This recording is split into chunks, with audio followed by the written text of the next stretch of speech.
Hi friends, welcome back to my channel Sana kitchen and vlogs. మీ పిల్లలు sweet చేయమని అడిగితే ఈ కొన్ని ఇంగ్రీడియంట్స్ అయితే మీ ఇంట్లో పెట్టేసుకోండి. ఎప్పుడు కావాలంటే అప్పుడు ఈ టేస్టీ స్వీట్ని అయితే రెడీ చేసుకోవచ్చు. ఈ స్వీట్ అయితే చాలా టేస్టీగా ఉండిద్దండి. పదండి చూసేద్దాం. ముందుగా అయితే నేను ఇక్కడ రెండు ఫుల్ క్రీమ్ పాల ప్యాకెట్స్ని అయితే తీసేసుకొని ఒక గిన్నెలోకి అయితే ఈ విధంగా యాడ్ చేసేసుకున్నాను.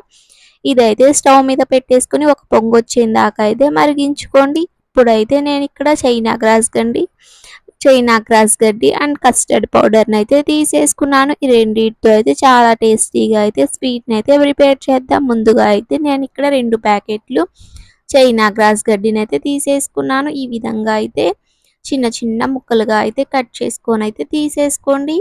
2 ప్యాకెట్స్ని కూడా ఈ విధంగా అయితే కట్ చేసేసుకున్నాను. ఇప్పుడైతే కస్టర్డ్ పౌడర్ నేను వెనిలా ఫ్లేవర్ది అయితే తీసుకున్నానండి. ఇదైతే 4 టీ స్పూన్స్ అయితే యాడ్ చేసేసుకున్నాను.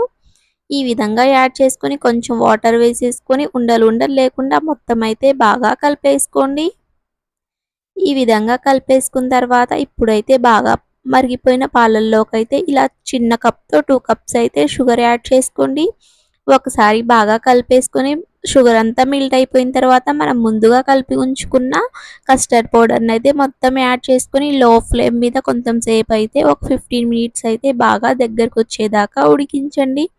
ఇలాగైతే దగ్గరకు వచ్చిన తర్వాత మనం ముందుగా కట్ చేసుకున్న చైనా గ్రాస్ గడ్డిని అయితే దీంట్లోకి యాడ్ చేసుకొని లో ఫ్లేమ్లో ఒక 10 మినిట్స్ అయితే ఇది బాగా మెల్ట్ అయిపోయిన దాకా అయితే ఉంచేసుకోండి. ఈ విధంగా అయితే బాగా మెల్ట్ అయిపోయిన తర్వాత ఒక ప్లేట్లోకి అయితే యాడ్ చేసుకోండి. ఇది ఎంత లో ఫ్లేమ్లో మనం బాగా ఉడికించుకుంటే అంత తొందరగా అయితే గడ్డలాగా అయితే కట్టేసిద్దండి. ఈ విధంగా ఉంచేసుకుంటే ఒక పావు గంటలో అయితే బాగా దగ్గరకు వచ్చేసి ఈ విధంగా అయితే గడ్డలాగా ఉండిద్దండి. ఇప్పుడైతే ఎడ్జెస్ట్నంతా ఇలా కొంచెం కొంచెంగా ఇలా అయితే ఎడ్జెస్ట్నంతా కొంచెం ఈ విధంగా అయితే చేసేసుకోండి. ఇలా అనేసుకున్న తర్వాత ఇంకో ప్లేట్లోకి అయితే యాడ్ చేసుకోండి. ఈ విధంగా యాడ్ చేసుకుని మీ నచ్చిన సైజ్ అయితే చిన్న చిన్న ముక్కలుగా కట్ చేసుకుంటే అంతే టేస్టీగా చాలా తక్కువ టైంలో అయితే పిల్లలకు నచ్చేటట్టుగా అయితే ఈ స్వీట్ని ఒకసారి చేయండి. దీంతో చాలా రెసిపీసే చేయొచ్చండి. చైనా గ్రాస్ గడ్డి అండ్ కస్టర్డ్ పౌడర్తో చాలా టేస్టీగా అయితే ఈ ఈ రెసిపీని అయితే మీరు కూడా ఒకసారి మీ ఇంట్లో అయితే పిల్లలకి చేసి పెట్టండి. చాలా సూపర్గా అయితే ఉండిద్దండి. నా మరిన్ని వీడియోస్ కోసం నా ఛానల్ని అయితే మీకు నచ్చితే సబ్స్క్రైబ్ చేయండి.